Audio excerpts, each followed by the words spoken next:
Bonjour à toutes et à tous. On se retrouve pour une nouvelle émission de l'Actu Web by SEO Camp. Aujourd'hui à mes côtés, David Shelley et Stéphane Bonvalet. Salut David, salut Stéphane. Salut. Salut les gars. Allez, on démarre dans le vif du sujet. David, tu voulais nous parler cette semaine d'une grande enquête, une fois n'est pas coutume, lancée par le SEO Camp. Explique-nous un petit peu tout ça. Alors j'invite ceux qui travaillent dans le secteur du référencement à participer à cette enquête. En gros, on vous pose des questions qui nous permettront uniquement, ça fait une bonne dizaine d'années qu'on a les infos, de comparer les évolutions des salaires, de comparer les types de postes. Donc cette enquête, elle a des fins uniquement informatives. Et pour vous motiver, on vous invite au SO Campus, donc à l'événement de Paris. Il y a 2 places à gagner. Donc, il y aura un jeu concours, en sachant que c'est un événement super, c'est plusieurs centaines d'euros. Donc on espère que les SO voudront bien participer parce que voilà, c'est un moyen de faire une veille intelligente de l'évolution des métiers et ensuite de publier cette info. Voilà, c'est l'objectif principal. Donc ça a été lancé hier, hein, ça tourne un petit peu sur tous les réseaux, vous n'avez pas pu passer à côté normalement vous l'avez vu, et puis après il y a la petite enquête à aller répondre. Donc moi je ne l'ai pas fait encore. Il y aura le lien dans... Faut que j'aille faire ça juste après la vidéo là parce que je suis à la bourre, mais je m'en occupe David, promis. Merci. Bon allez, on continue sur des petites actus Google de la semaine. Alors on devait en parler la semaine dernière, on avait été un petit peu court, on voulait parler de l'article d'Olivier Dufay sur la Google Core Update. Donc je vais reprendre un petit peu l'article pour le remettre devant mes yeux, qu'on puisse échanger un petit peu là-dessus. Donc Olivier nous a indiqué voilà, un petit résumé de ce qu'il avait vu. Et point important, et j'ai échangé avec lui dans la semaine par rapport à ça, il tenait aussi à ce qu'on remette bien en avant la notion de crawl prédictif, dont il est l'un des seuls à avoir parlé, et crawl sélectif pour être plus juste. Le fait de dire que aujourd'hui, Google, visiblement, suite à cette update, choisit les pages qu'il veut indexer ou pas, contrairement à ce qu'il faisait avant, où finalement, à partir du moment où on avait une page, pour peu qu'elle était liée ou déclarée dans la Google Search Console, elle était indexée. Donc aujourd'hui, Google mettra en place vraiment un niveau de qualité pour choisir les pages qu'il veut indexer ou pas. Alors, qu'est-ce qu'il nous dit Olivier sur l'update ? Il nous dit qu'elle n'était pas liée à BERT, selon les infos qu'a donné Google, et il dit qu'elle a pris en compte à nouvelle fois les problèmes de qualité technique sur les sites. Il nous dit que visiblement, et je le confirme par l'expérience, les retours que moi j'ai vus, ça avait pas mal impacté sur les sites Your Money, Your Life, YMYL, qui ont été à mon avis, les plus fortement touchés. Donc, cette partie EAT qui reprend encore toute son importance. Une grosse partie, évidemment, sur l'adéquation entre la demande de l'internaute et ce que propose la page.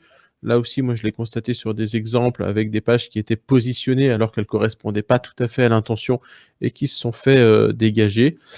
Toute la partie expérience utilisateur. Et moi, en effet, de ce que j'en ai vu aussi, j'ai l'impression que cette update, elle a encore pousser les gros sites qui avaient des gros backlinks une fois de plus. Donc on continue, malheureusement ou pas, ça on en rediscutera ensemble messieurs, sur la prépondérance du linking dans Google, pour être bien positionné dans Google. Voilà, malgré les updates divers et variés qui se font, le linking reste la solution pour se positionner. Messieurs, est-ce que vous avez des petits retours par rapport à ça, ou vous avez un peu étudié ce qu'avait dit Olivier ? Moi, j'en ai toujours, mais mon avis ne sera pas très intéressant. Stéphane, peut-être d'abord ? Non, pas spécialement. Non, j'ai pas regardé ça de près encore, je vous avoue, les gars. Donc, non, vas-y, David. Alors, donc, je ne suis pas SEO et je vais peut-être dire une bêtise, mais donc, je souhaite quand même donner un avis. Ça fait, je sais pas, 15 ans. Moi, j'ai commencé avant les domaines en étant SEO il y a 20 ans. Et j'ai l'impression que Google, il y a une différence entre la communication et ses idées aujourd'hui d'intention de recherche, d'intelligence artificielle, et, et ce qui se passe vraiment. Et moi, j'ai des copains qui sont chez Google et je pense que personne n'en sait rien. Et même chez Google, l'algo, ça devient quelque chose qu'ils ne maîtrisent plus du tout. Et l'intention de recherche, je pense que l'idée, elle est belle, elle est facile à comprendre. Aujourd'hui, Google va servir les pages, non pas par rapport à ce qu'on écrit, mais par rapport à ce que l'on pense, qu'on le recherche, qu'on souhaite. Je pense que c'est l'objectif, mais la réalité, c'est qu'il nous donne un résultat qui est une machine mais est-ce qu'il est tellement plus pertinent? Est-ce que c'est vraiment l'intention de recherche? J'ai un doute. Moi, je préfère analyser les résultats et vraiment voir ce qu'ils proposent et essayer de m'adapter à ces résultats-là, mais croire à cette logique d'intelligence artificielle, de machine intelligente, je pense qu'il y a 5-6 ans, ils étaient pas mal et aujourd'hui, c'est une entreprise qui est un peu dépassée. Mais voilà, c'est qu'un avis qui se base sur des rumeurs, sur des infos et pas sur le niveau qu'Olivier Dufay a. Je suis loin de le remettre en cause, il connaît tout très bien, donc l'article me semble pertinent, mais je mettrai un bémol sur ce que dit Google et la réalité. Ok. Allez, on continue dans ces actus Google de la semaine. Il y a eu pas mal de petites choses qui sont passées. Alors, première chose qu'on a vu passer, l'introduction d'une nouvelle balise pour les données structurées qui permet d'indiquer les éventuelles baisses de prix sur un produit. Et donc, ça sera affiché dans le résultat de la SERP avec le prix actuel, enfin le prix remisé, et puis un petit prix en parenthèse. Alors, c'est en anglais typically et le prix normal. Donc, en gros, le prix actuel et le prix que c'était avant. Alors, je ne sais pas du tout, j'ai pas vérifié si c'était en place sur Google France et si c'était déjà démarré. En tout cas, il y aura cette nouvelle balise qui, à mon avis, va être pas mal utilisée, notamment sur ces périodes de solde.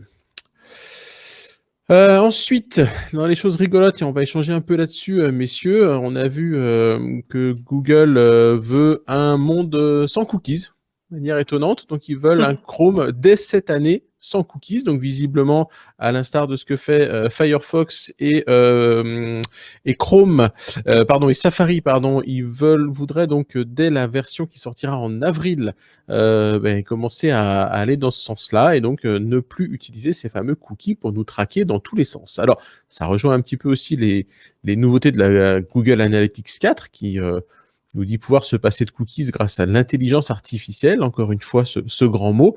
Donc je pense que David, tu vas pouvoir me dire encore des choses sur la fameuse intelligence artificielle de Google et de ces histoires de cookies. Non, en fait, tu as bien précisé ma pensée, je ne voudrais pas être radoté.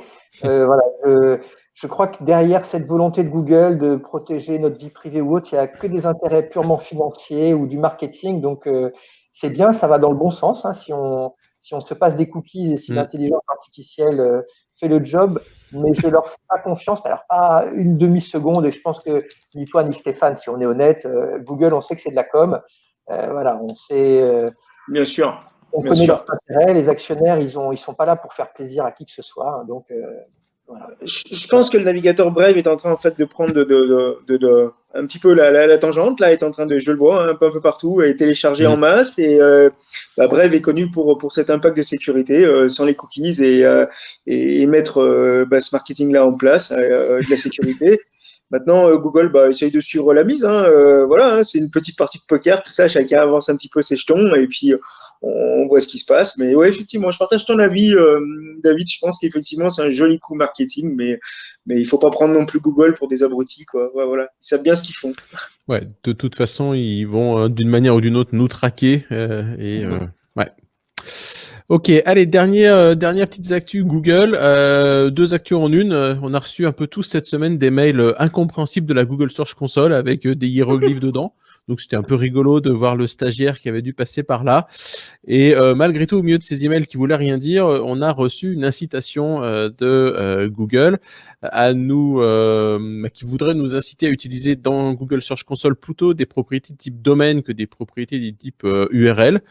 Alors moi à titre perso, je n'ai jamais utilisé de propriété de type domaine dans Google Search Console et je prends toujours sur des préfixes d'URL et je vois pas forcément l'intérêt de le faire au niveau domaine et du coup je sais pas si vous à vos niveaux vous avez un retour par rapport à ça et le cas échéant quel est l'intérêt pour Google de nous proposer ça. Je sais pas si vous avez pu prendre un peu de recul, moi je l'ai pas fait mais je réfléchissais à ça. Moi, j'ai pas réussi à le faire. Souvent, ils demandent des validations qui sont compliquées. Oui, c'est ça. Qui prennent du temps. Donc, du coup, on passe par l'URL. Le préfixe d'URL, ouais, tout à fait. Ouais. Donc, non, j'ai pas d'idée. Leur connexion avec que ce soit le champ TXT qu'on va rajouter, tout ça, ça marche pas bien. Donc, en tout cas, c'est pas rapide et on n'a pas la patience vu que c'est pour Google et c'est pas pour nous. Donc, je suis dans le même mood que toi. Ouais. Stéphane, de ton côté, Bah, une tant idée mieux, par quoi. rapport à Tant mieux. ça? Ouais. Ergonomiquement Bon. parlant, pour des professionnels comme nous, c'est déjà pas évident. Et voilà. Alors, j'imagine encore pour quelqu'un qui va faire du référencement de son côté, voilà, avec son petit WordPress, bah, ce qui est clairement absolument pas ergonomique. Enfin, voilà. Et puis souvent, bah, ça se finit sur Alt F4 et puis on n'en parle plus, quoi. Voilà. Bon. Et j'ai pas trop Alors, compris. messieurs, dames qui vous nous regardez, si l'un d'entre vous a envie de venir nous échanger avec nous sur l'intérêt de cette incitation de Google à utiliser les propriétés de type domaine plutôt que de type préfixe d'URL, vous serez les bienvenus. Nous, on se pose encore la question. Allez, on continue. David, tu voulais nous parler d'un truc qui pourrait avoir un impact assez rigolo pour un certain nombre de startups qui ont utilisé des extensions un petit peu qui aujourd'hui se seraient ouvertes à la vente, Alors mais voilà, directement au niveau de l'extension. Explique-nous tout ça. c'est assez étonnant, c'est-à-dire que il faut un tout petit peu préciser le contexte. On peut acheter un nom de domaine, on n'est pas obligé de l'enregistrer, on peut aller sur OVH aujourd'hui et acheter un nom de domaine qui appartient à quelqu'un, donc on va le payer plus cher. Et ça, c'est quelque chose qui est pas très pratiqué, mais qui est acquis. Par contre, depuis cette semaine, on peut acheter des extensions. Ça veut dire quoi? Ça veut dire que je peux acheter comme le .com entier, le .net entier, le .org, et tout m'appartient parce qu'il y a une société qui s'appelle Uniregistry qui en avait une vingtaine et qui les met en vente aux enchères sans prix de réserve. Donc n'importe quelle personne avec je sais pas, les intentions les plus malhonnêtes possibles peut récupérer une extension et créer son propre univers. Alors c'est pas le .com qui est en vente, c'est pas le .net non plus, ni le .fr, et j'espère que ça sera jamais le cas, même si vu l'évolution on peut se demander. Donc Par contre, dans ces 23 NTLD, tu as quoi comme nom, comme extension un petit peu utilisée du coup? et ben, du coup, elles sont pas vraiment utilisées, mais elles sont jolies. Par exemple, il y a le point game Ouais. qui a un bon potentiel. Il y a le point audio. Il y en a. Elles sont toutes sympas. Le point photo. Alors, je vais pas rentrer dans les détails, c'est un peu technique, mais il y a plein de soucis. Le point link, par exemple, les référenceurs ils l'utilisent et il est Mm. aussi en vente. On connaît Access Link, on connaît My Backlink.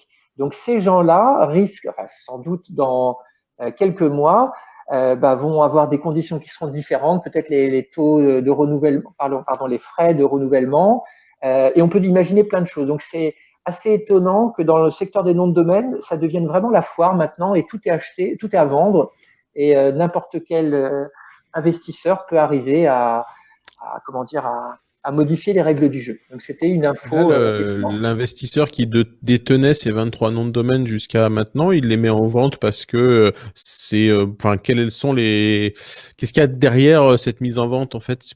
C'est juste pour gagner de l'argent? C'est parce qu'il veut Ouais, s'en en fait, débarrasser? C'est de la uniquement spéculation? Exactement. Uniquement des mouvements financiers. En fait, le D'accord. propriétaire s'appelle GoDaddy. C'est le plus gros acteur du secteur. Il a déjà tout.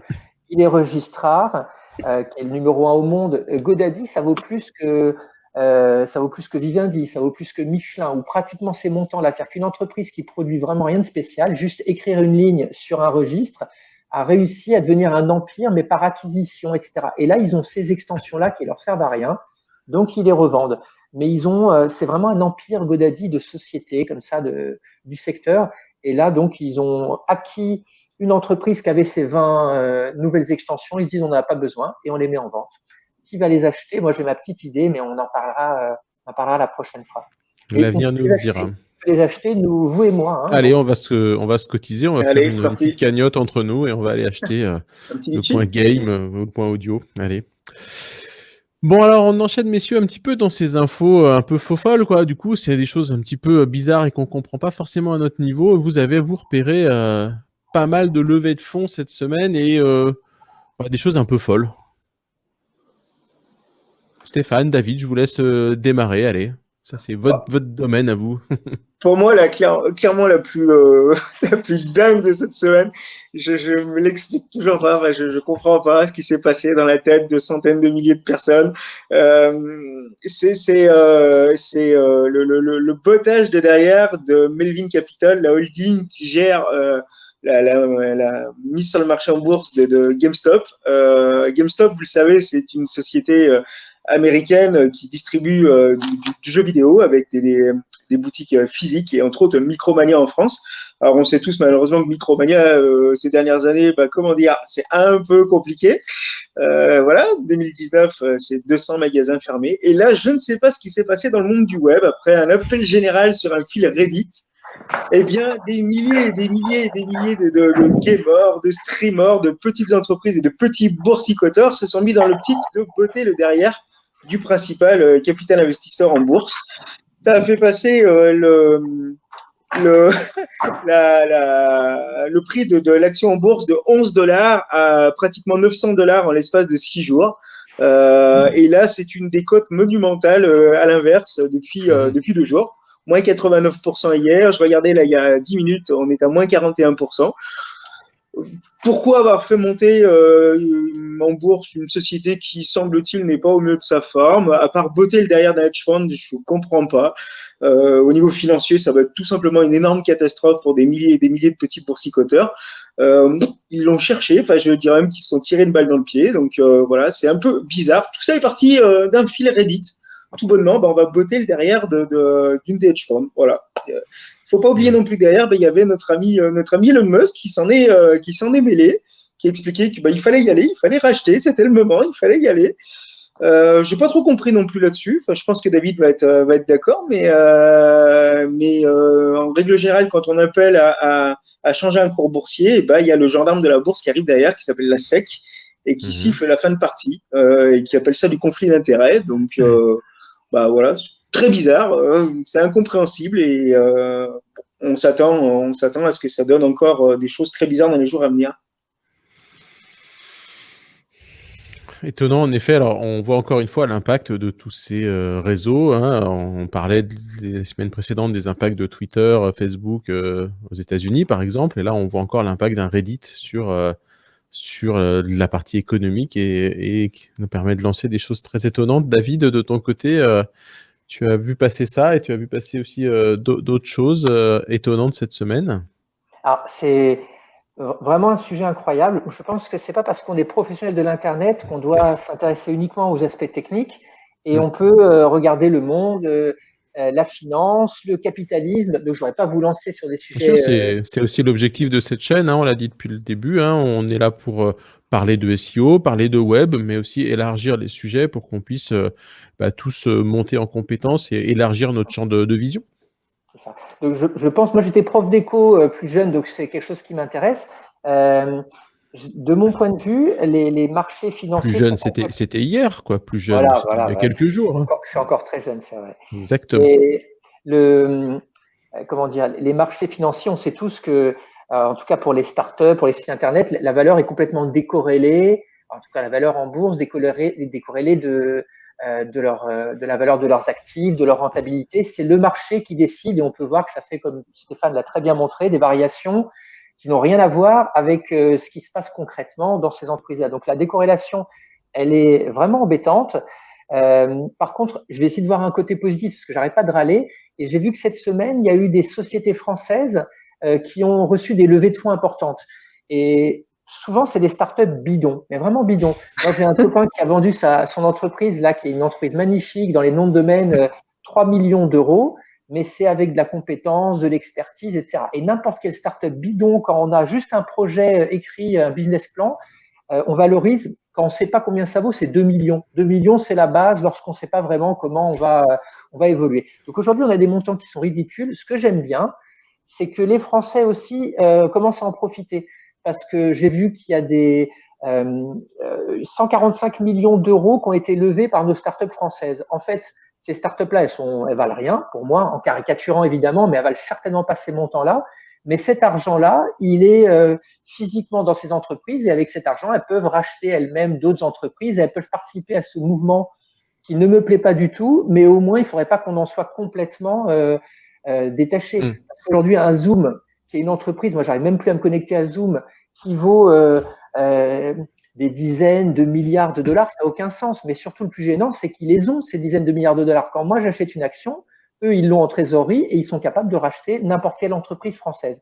Donc aujourd'hui, si nous-mêmes, on peut avoir des valorisations excessives et exagérées, ça m'arrange plutôt que ça soit uniquement les Américains ou les Chinois. Donc voilà le côté un peu positif de ces valorisations.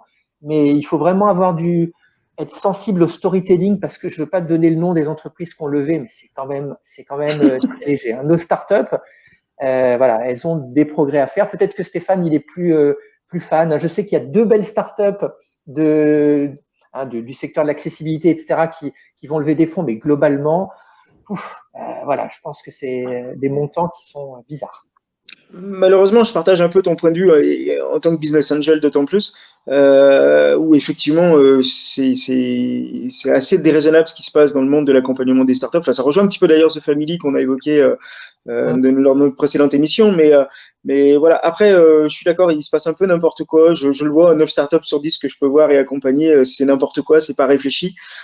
Pour autant, moi, je suis toujours partisan du fait que si on veut changer le système, si on veut améliorer le système, eh ben, il faut le changer de l'intérieur. Donc, effectivement, il n'y a aucune raison de se priver non plus de ces valorisations qui peuvent parfois être intéressantes. Et voilà. Mais effectivement, j'ai vu beaucoup de startups être valorisées pour pas grand-chose et à la sortie dilapider ce qu'on leur propose et puis mourir péniblement voilà, à l'agonie, quoi. Mais bon, ça, voilà, on n'a pas l'expérience. Les Français n'ont pas encore l'expérience de ce que les États-Unis peuvent représenter depuis 40 ans sur ce domaine-là. Donc, il faut prendre le temps de grandir. C'est surtout ça. Si les gens ont envie de regarder, Theranos, c'est simplement, il y a eu un livre qui a été écrit, qui est sympa. Si on n'est même pas obligé de lire le livre, hein, on regarde ce qui s'est passé sur Theranos et on comprend toute cette histoire où on est capable d'avoir des valorisations boursières à des milliards pour rien. Parce que Theranos, c'était rien. C'était juste une histoire. Ouais. Tout est retombé parce qu'il n'y avait rien derrière. Il y avait juste un mytho, une jeune femme intelligente, un Indien derrière. On a raconté une belle histoire et c'est monté, c'est monté. Donc aujourd'hui, mais je suis 100% d'accord, on est en phase, Stéphane. Et je suis sûr, c'est le cas également, Christophe. Toi, tu as partagé ta vie ou pas? Ouais. Moi, après, j'ai vu en effet des choses tellement bidons, aller faire des levées de fonds. Et j'ai vu aussi, moi, à l'époque, moi aussi, je suis un peu vieux, hein, donc l'époque de la bulle, la première bulle, je l'avais bien connue aussi. Et c'est vrai que tu voyais que ça investissait à tour de bras sur du n'importe quoi. Et on est encore, je pense qu'on en est encore là aujourd'hui, hein, donc c'est assez étonnant. Bon, allez, messieurs, pour finir, on voulait parler de 2 startups qui, elles, sont pas bidons. Stéphane, tu venais nous parler de choses un petit peu plus réalistes et des startups à suivre. Ouais. Bah, 2 startups que moi j'utilise à titre personnel, et puis en plus avec de la vraie bonne startup française, avec de la vraie compétence française. Voilà, pas de l'emballage, pas de la décoration française, vraiment du bon made in France. Je vais vous parler de la première qui s'appelle SauveLife. SauveLife que j'utilise dans le cadre de mes activités de secouriste opérationnel.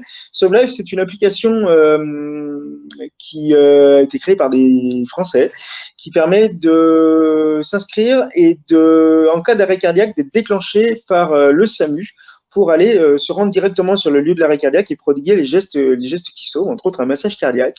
Je l'ai déjà utilisé moi à titre personnel plusieurs fois et SauveLife prend sa place progressivement dans tous les départements français. Je dirais le point négatif au démarrage de SauveLife, ça a été qu'on avait du mal à se procurer le fameux défibrillateur qui vous permet de faire redémarrer un cœur dans de bonnes conditions. Vous savez, le petit boîtier, le petit appareil. Il faut aller le chercher et puis après partir sur l'intervention.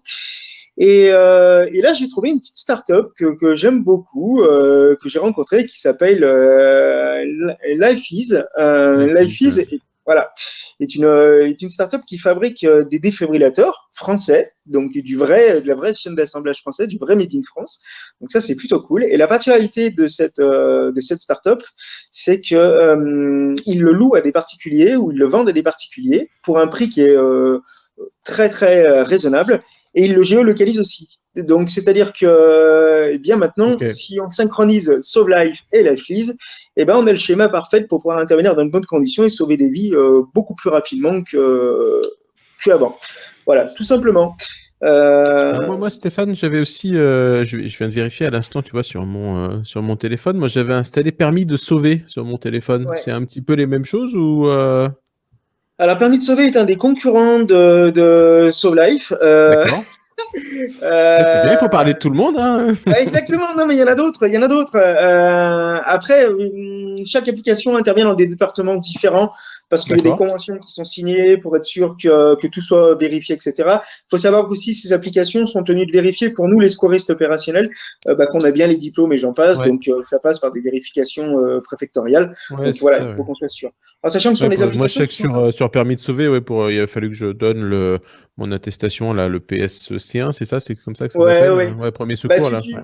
tu soulèves un point intéressant, c'est-à-dire que souvent les gens ont l'impression que c'est réservé aux secouristes opérationnels comme moi, mais en fait, Hum, absolument pas. N'importe qui aujourd'hui qui est formé au geste qui sauve, et entre autres qui hum. a son PSC1, et ben, est en mesure d'intervenir. Donc n'importe qui peut sauver des vies.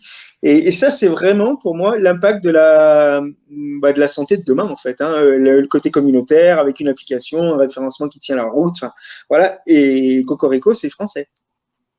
Et c'est utile et ça a du sens. Donc voilà, c'est clairement, à mon avis, clairement une innovation dont il faut parler. Après, je ne sais pas si vous avez remarqué, mais la valeur d'un projet sur Internet, c'est pas tellement l'idée, c'est souvent la communauté, la taille.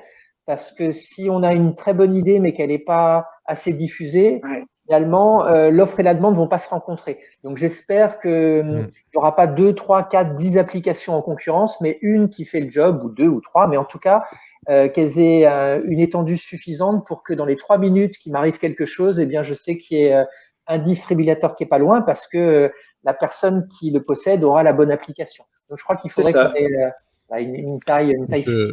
Je, je vais ouvrir une espèce de brèche un peu, là, enfin une question ouverte, mais est-ce que ça devrait pas être des outils d'État, ces outils-là, finalement? Ah, ça le devient par la force des choses. Comme il y a les conventions triparties avec les SAMU, les pompiers, etc., forcément, ça se met en place indirectement. Maintenant, il est vrai, et je rejoins David là-dessus, qu'il ne faut pas non plus trop partir dans tous les sens, qu'il y a des dizaines Mm. d'applications qui arrivent, etc. En France, on a plutôt tendance à segmenter les marchés quand il y a quelque chose de nouveau qui arrive et à chacun Mm. créer son activité d'un côté. Moi, je suis plutôt partisan d'essayer de regrouper un peu tout le monde et c'est pour ça que j'essaye de parler aussi de ces deux startups parce que je pense que voilà, la corrélation se fait naturellement. Et puis, il y a quand même des nouvelles technologies. Je vais quand même vous donner une petite indiscrétion. Il y a quand même des géants derrière qui arrivent. Et entre autres, il y a une étude pilote aujourd'hui qui se fait sur les Pays-Bas, sur New York et sur Londres qui va permettre de faire livrer directement un drone directement livrer un défibrillateur par drone. Ça fonctionne aujourd'hui. C'est déjà le cas, c'est en train de se déployer. Donc, ça veut aussi dire que ça va être développé par des gros modèles industriels ou des grosses sociétés.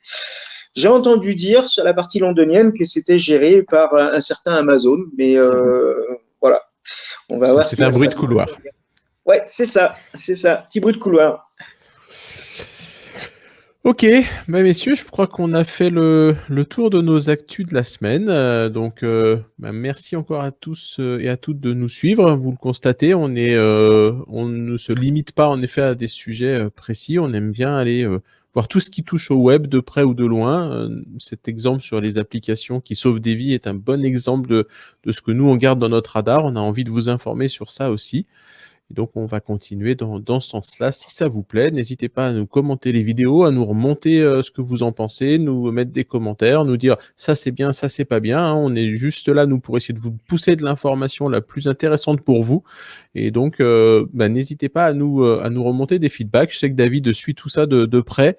Tu reçois pas mal de choses, donc c'est intéressant pour nous. C'est vraiment l'objectif de faire quelque chose qui vous est utile. N'hésitez pas à vous abonner si ça vous a plu, activez la cloche pour être notifié des nouvelles vidéos. Ça sort tous les lundis matins. Je ne sais plus exactement à quelle heure, David, tu les mets en ligne, mais vers 8h, 10h, je ne sais plus. À 6 heures du matin. À 6h du matin. Donc, Wow. tous les lundis matins à 6h, David met en ligne la vidéo. Et on vous prépare aussi pour, dans quelques semaines, des versions en live où vous pourrez interagir avec nous et nous poser directement vos questions. Ça sera encore plus interactif. Mais voilà, on va être un petit peu plus rodé pour vous mettre tout ça en avant. Merci David, merci Stéphane. Petit mot de la fin. Merci les gars et à la semaine prochaine. Sortez couverts. Ciao, ciao. À plus.